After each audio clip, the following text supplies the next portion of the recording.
So yung mga boss, meron tayong unit dito. Yan, pa Christmas sale natin for only 29k. Negotiable pa. Toyota Small Body 16 valve. Yan, makiinis pa ang paint. Malamig na aircon yan na pagawa na natin. Bali hindi ako magre-reply dito ng mga message, ng mga inquiries. Antayin natin yung may mag-walk-in. Kung sino yung makakapag-walk-in, sa kanya mapupunta to. At di tayo magre-reply. Kasi ito ang ating pa-Christmas sale. Paunahan na lang bale. Aircon malamig na. May stereo na rin yan. Putok lang dashboard, which is sakit ng Toyota Small Body yan. Yan, naka-seats na rin. Power window na yung sa right side. Manual transmission yan, 5-speed. All manual pero malambot ang manibela niyan. So yan, naka-sunroof na rin. Pala, naka-sunroof.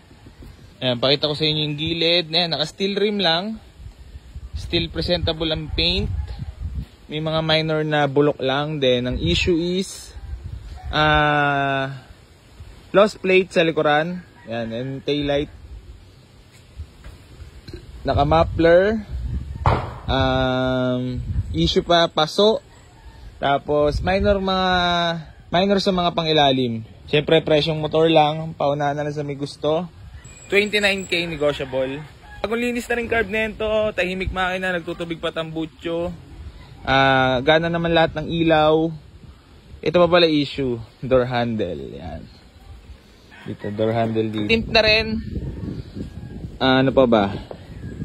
Tahimik makina niyan, walang usok, walang talsik. Pa-Christmas sale na lang natin to, mabilisan lang. Ay, hindi pala tayo magre-reply, tawag dito. Mag-walk-in na kayo mga boss para sa inyo mapunta to. Napakamura presyong motor.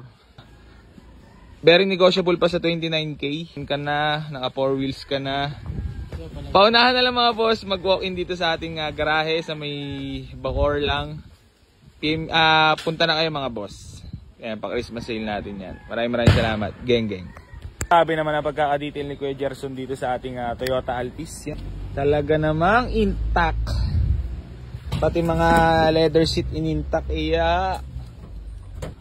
brand new condition. Talaga naman, pag dinitil ni Kuya Gerson yan, finish talaga lahat.